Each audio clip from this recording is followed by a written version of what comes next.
In August of 2020, Lynsey and I took over the team from Rachel and Becky.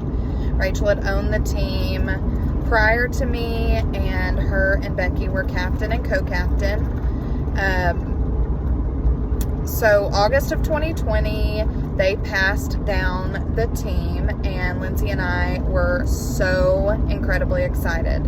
We immediately hit the ground running, began talking about advertisements and new riders and the path that we wanted to take the team down, and all the things that we had wanted to do for years and years and years started to kind of just fall into place. We drove all over the countryside looking for new uniforms, and it was pretty interesting. We wrote letters to the existing riders on the team, inviting them back for another season with us and explaining our goals and ambitions for the team, and hoped that they would stay. I know that a few of them, there was no question that they wanted to return. There were a few, though, that I think really worried and doubted, and, just kind of the fear of change and the fear of the unknown, who we were going to be as captains and coaches, and what the new TSR in our realm, what that would really look like. And I know that because it took a couple of them a couple of months to respond to whether or not they were going to come back. Kind of left us wondering, how many riders would we have, and would we have a team? It was a hard thing to be patient about. It really was. After we got all of the returning riders put into play, we opened it up to new riders, and we really started to scout for new riders, looking for this strong, independent, well put together cowgirl,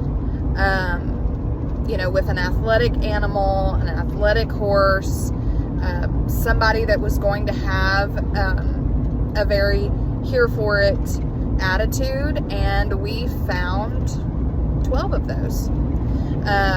With the returning riders and the new riders combined, our team started with 12 riders on the pro level. I believe we started with 6 at the junior level and 4 in the novice. That was a lot of riders compared to years past when we had, some years as few as 6 riders, some years we had 12.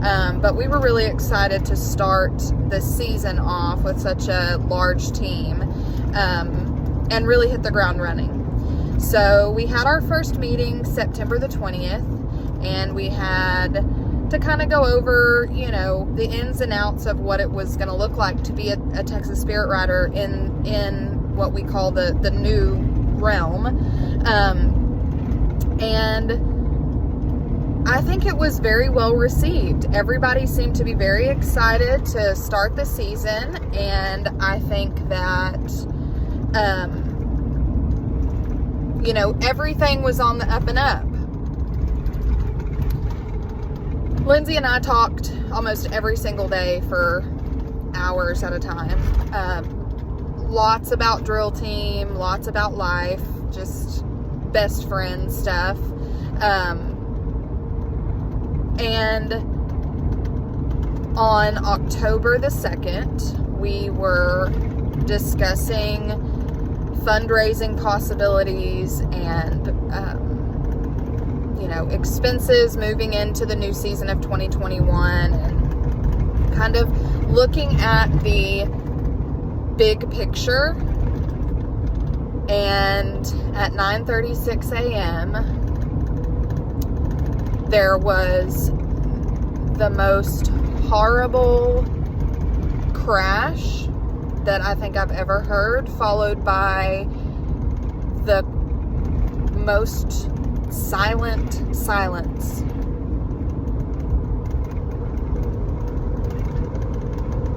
And then she was gone.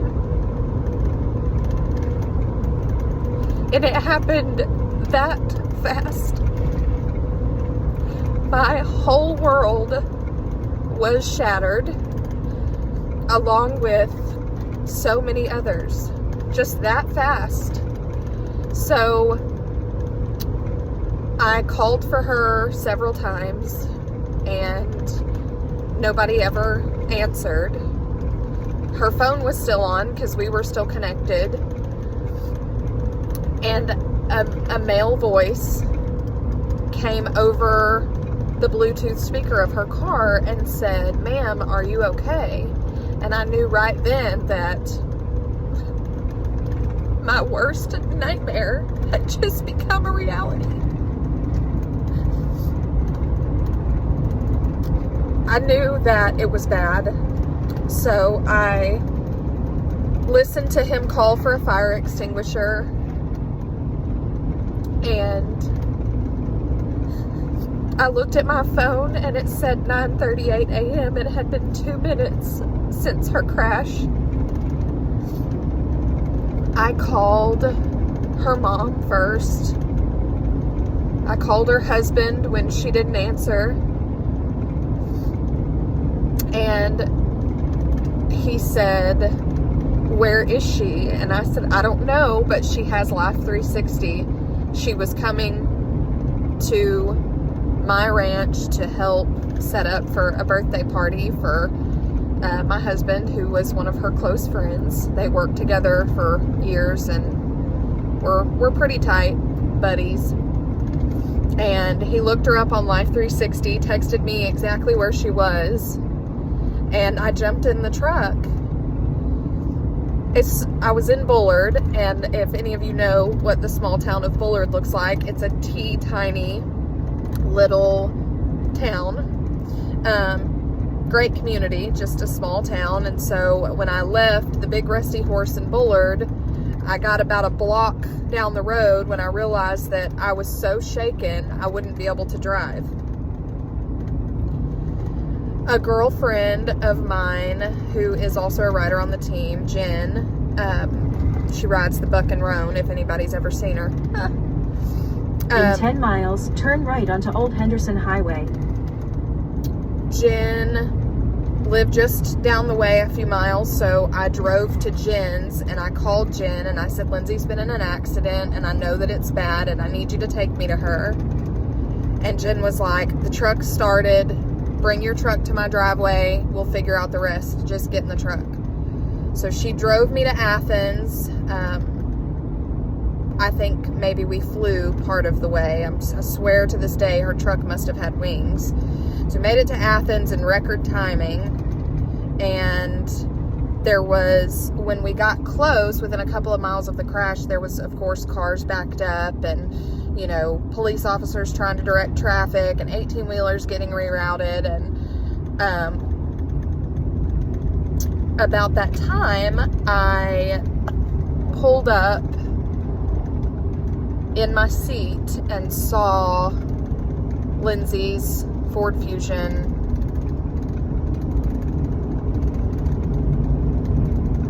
crushed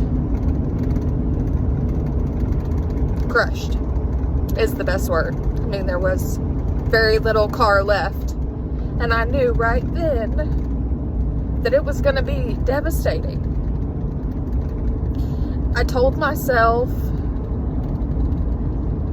that I would do whatever it took to make sure that she was okay and she was taken care of. In my mind at that time, I didn't believe that she would ever walk again or ride for certain. And I just was saying a prayer that she would come through. She would survive it, and we would get her through all the rest. And the DPS officer came over to the vehicle, and I was standing there talking to her husband. Her mother hadn't gotten there yet. And I said, can she hear you? Does she know that we're here? And he said, she's not conscious. I'm not sure if she can hear me or not. It's pretty bad. And I said, will you just tell her that we're here and that we love her? And he said, yes, ma'am, I will. And he looked down at his boots, and I just could just feel it. There was just this horrible cloak of darkness that had engulfed me, it felt like, that day. So her mom and them had been texting me this whole time, and you know, we're here, and just tried to keep it light and airy. I couldn't imagine being a mother, how it would have felt to go through something like that and live a distance from where your child was in an accident, and know that you have to wait the whole time you're driving in the car. You have to wait, and you have to think the worst. I mean, it's just, you have to pray and hope. So one of the other DPS officers comes up, and he says, they're gonna life flight her to Tyler, y'all should go. And her husband said, okay, well, we'll just head to Tyler. They're gonna be taking her to UT. And I was like, okay, I'm not leaving the side of this highway until I see the bird. Y'all do whatever it is y'all would like to do, but I'm not leaving here until I see her go into the sky in this helicopter. Something just told me to just hold my ground and not go anywhere. So I didn't. And about 15 minutes later, the ambulance started driving up. Sirens on. DPS officer says she's not stable enough to fly, so they're going to take her by ambulance to Athens. And my mom works for Christus. She has worked for Mother Francis for years, and worked in the medical field for years and years. And I called her and told her, you know, they say she's not stable enough to fly, so they're going to take her to Athens. And she goes, okay, just call me when you know something. Very calm. And looking back on it, I guess I should have known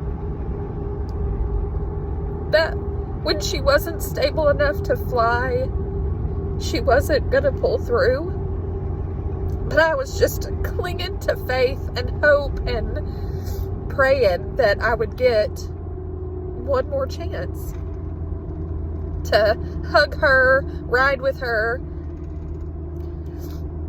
So Athens hospital was just a few miles down the road from where the accident happened. And we got to Athens. Her mom and them were there. They unloaded Lynsey out of the ambulance and took her inside. And Lynsey's mom and dad and husband went immediately back. And it was only a few minutes, but felt like an eternity, that Jen and I were waiting for the next thing. So her husband came out carrying a bag of clothes, which I felt in my brain was pretty normal. I mean, surely they would have put her in a hospital gown and all of that. And he just came out and said, Lori, who is Lynsey's mom, wants you.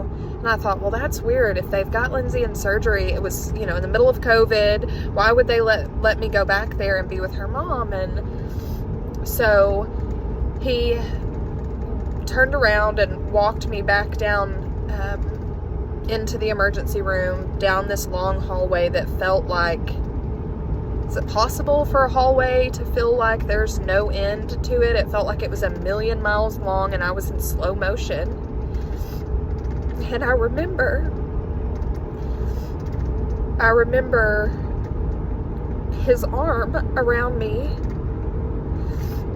and I remember just repeating over and over again, Travis, I'll do whatever I have to do. I'll be there for her, and I'll help her walk again, and I'll come stay with her, and whatever I have to do to make this okay. And I felt his grip get a little bit tighter, and he just said, she didn't make it.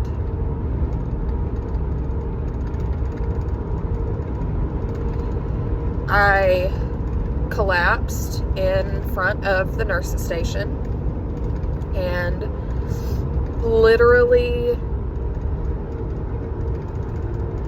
it was a fog. It was a fog. It was my worst nightmare possible come true, and it was unbelievable, very surreal. We approached this door. It was a sliding door. We approached this door, and as soon as it opened, there she was. Except wasn't the Lynsey that I ever knew.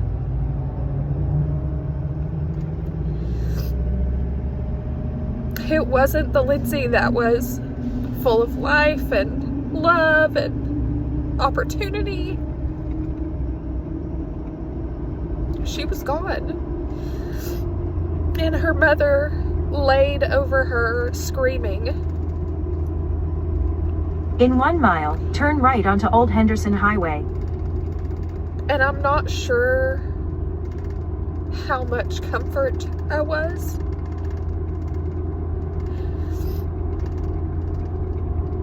But I laid there and screamed for a while too. I cried so many tears. I'm positive that it was a flood in her hospital bed.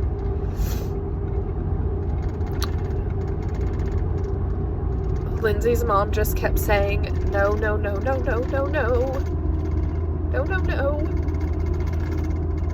Oh, no, no, no, no.